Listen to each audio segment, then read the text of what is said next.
Um dos aspectos que tornou famoso São Francisco de Sales é o acompanhamento espiritual. Os temas deste acompanhamento e, sobretudo, as formas como ele é feito, estão reunidos em 3 de seus escritos: a Filoteia, as cartas e os retiros espirituais.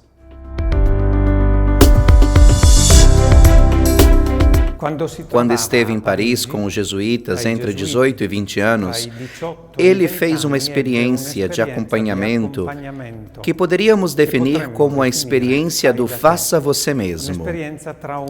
Uma experiência traumática porque feita em total autonomia, seguindo escrupulosamente um texto jesuíta intitulado O Livro da Companhia. Depois de ler esse livro por muito tempo, ele se viu desorientado e dilacerado entre escrúpulos e perfeccionismos. E finalmente decidiu abandonar essa corrente quando descobriu que devem nos guiar o amor confiante em Deus e a ajuda de um guia sábio.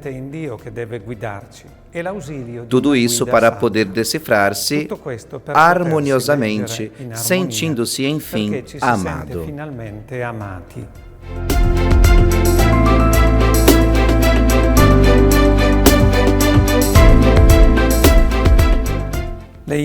As cenas que estamos vendo levam-nos a Annecy, às Casas das Galerias, onde a experiência da ordem que São Francisco haverá de fundar de seus primeiros passos.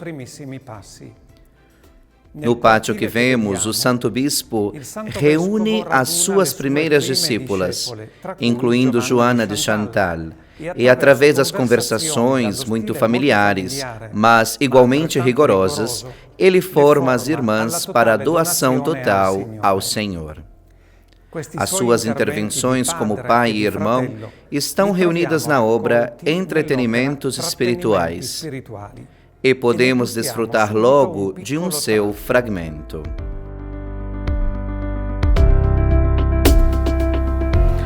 Agora me perguntareis, qual é a preocupação interior de uma alma que se abandonou inteiramente nas mãos de Deus?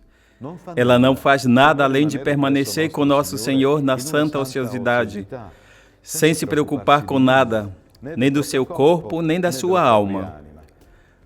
Pois desde que embarcou sob a providência de Deus, por que deveria pensar no que será dela? Entretanto, não quero dizer que não seja necessário pensar nas coisas que somos obrigados a fazer, cada um de acordo com o próprio cargo. Por exemplo, se uma irmã foi encarregada de cuidar do jardim, ela não deve dizer, não quero pensar nisso, nosso Senhor proverá. Da mesma forma, um superior ou uma mestra das noviças não deve dizer: abandonei-me a Deus e repouso sob os seus cuidados. E assim, negligencia a leitura e a aprendizagem dos ensinamentos que são próprios do exercício de seu ofício.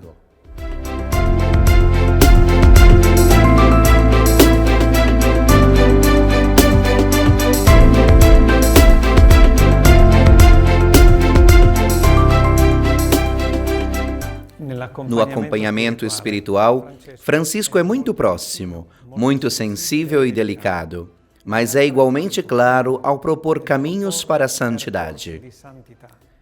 Na Filoteia, ao final da primeira parte, portanto, substancialmente no início deste itinerário, há um texto emblemático, intenso e determinado, que nos convida a levar muito a sério o nosso batismo.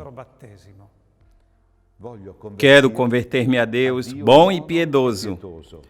Desejo, proponho, escolho e decido irrevogavelmente servi-lo e amá-lo, agora e na eternidade.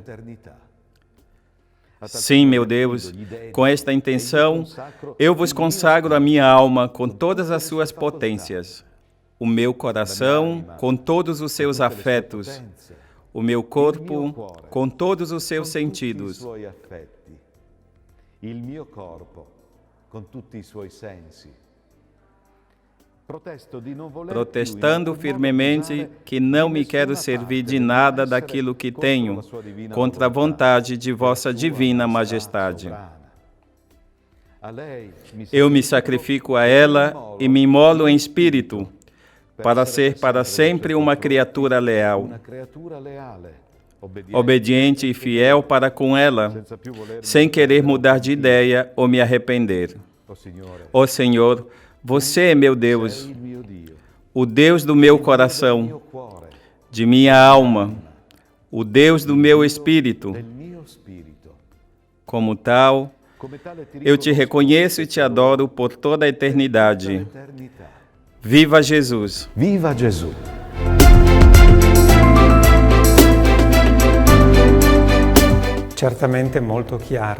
Certamente muito claro e muito determinado, o texto que ouvimos parece uma declaração de guerra. Entretanto, é também muito delicado em acolher as histórias pessoais, dedicado em corrigir os excessos e também em sustentar os esforços. Ele mesmo dirá que em todo jardim existem flores que requerem cada uma atenção especial. Despertai em vós, muitas vezes, o espírito de alegria e de suavidade. É esse o verdadeiro espírito da devoção. E se fordes assaltada alguma vez pelo espírito oposto da tristeza e da amargura, abandonai de boa vontade o vosso coração em Deus e recomendai-o a Ele. Saí para um passeio, lede um dos livros de que mais gostais.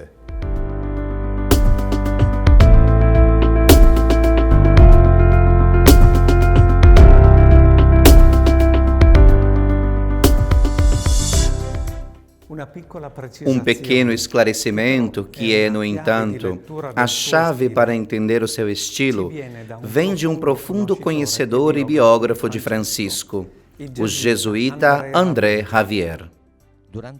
Durante este nosso trabalho, fomos tocados por uma lei fundamental essencial da correspondência de Francisco de Sales. Para ele, não há direção espiritual se não houver amizade, ou seja, intercâmbio, comunicação, influência recíproca.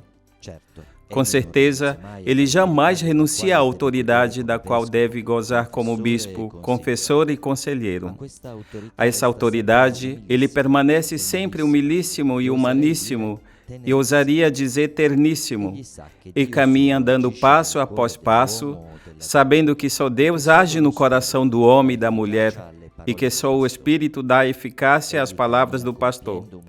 Busca, questiona, sofre, espera e reza, e sente-se plenamente à vontade quando forma um só coração, uma só alma, quando é um só espírito com seu correspondente.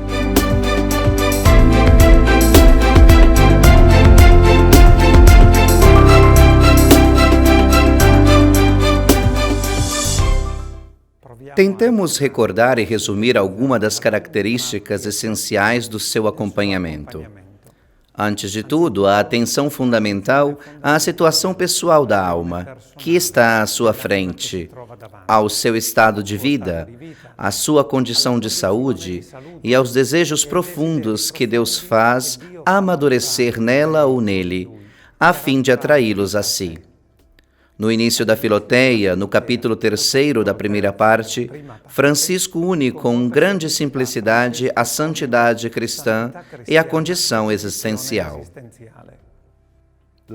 A vida cristã deve ser vivida de maneira diferente pelo cavalheiro, o artesão, o servo, o príncipe, a viúva, a solteira, a noiva. Mas não é suficiente. O exercício da devoção deve ser proporcional à força, às ocupações e aos deveres do indivíduo. Todo tipo de pedra preciosa, mergulhada no mel, torna-se mais brilhante, cada uma de acordo com a sua cor. O mesmo vale para os cristãos. Todos se tornam mais cordiais e simpáticos em sua vocação se forem acompanhados pela devoção. O cuidado da família torna-se sereno, o amor entre marido e mulher mais sincero, o serviço do príncipe mais fiel, todas as ocupações mais doces e agradáveis.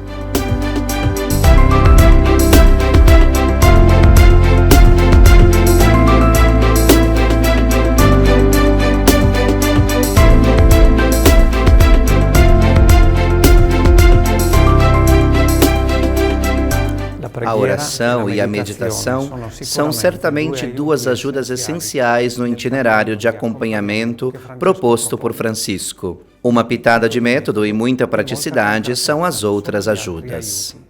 Filoteia, acima de tudo, deves trazer convosco as resoluções e decisões tomadas para colocá-las em prática imediatamente ao longo do dia.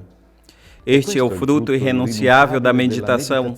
Se isso faltar, a meditação não só é inútil, mas muitas vezes prejudicial, porque as virtudes meditadas e não praticadas incham o espírito de presunção e acabamos acreditando que somos o que nos propusemos ser.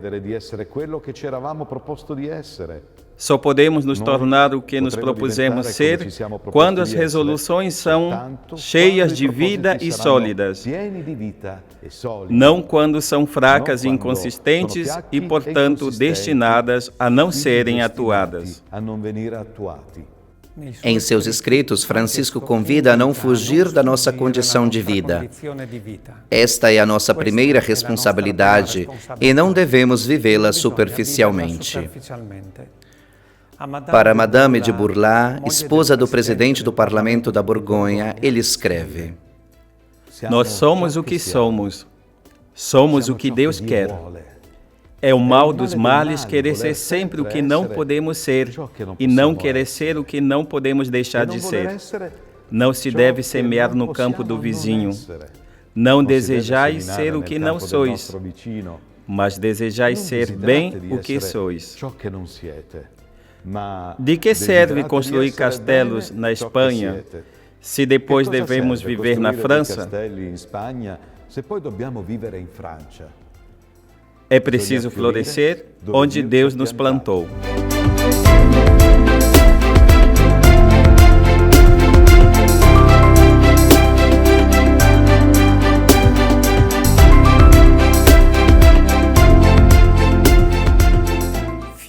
Florescer onde Deus nos plantou, abandonando-nos ao bom prazer de Deus, como agrada a Deus, que para Francisco é a suma regra em que ele vive e educa leigos e consagrados. Tudo isso, porém, com um colorido especial, fazer tudo por amor, nada por força. Esplêndido ensinamento salesiano que nos é explicado neste fragmento de carta. Depois de ter pedido o amor a Deus, pede o amor ao próximo. Aconselho-vos a visitar hospitais de vez em quando, para confortar os doentes, enternecer-vos com suas enfermidades e rezardes por eles, prestando-lhes assistência. Em tudo isso, cuidai para que vosso marido, vossos servos e vossos parentes não sintam desprazer por ficardes muito tempo na igreja ou se descuidardes do andamento da casa. Não deveis ser apenas devota e amar a devoção, mas deveis torná-la amável a todos. E a tornareis amável se fizerdes com que seja útil e agradável. Os doentes amarão a vossa devoção se encontrarem conforto em vossa caridade. A vossa família, se vos reconhecerem mais cuidadosa com seu bem, mais amável nas correções e assim por diante. Vosso marido, se perceber que quanto mais cresce a vossa devoção, mais cordial sois para com ele e mais doce o afeto que lhe dareis.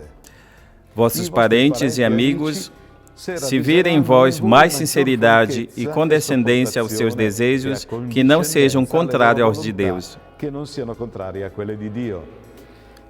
Em resumo, é preciso tornar atraente a vossa devoção.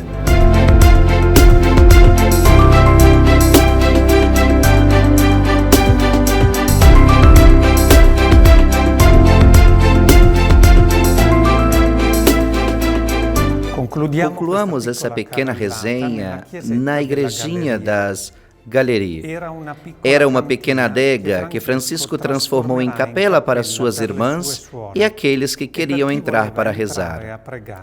Na verdade, ela tem uma entrada que dá diretamente para o exterior. Desta porta saíram as primeiras irmãs para visitar os pobres e os doentes. Um ambiente sagrado que nos traz de volta a Deus, o protagonista dos nossos caminhos de fé e de amor.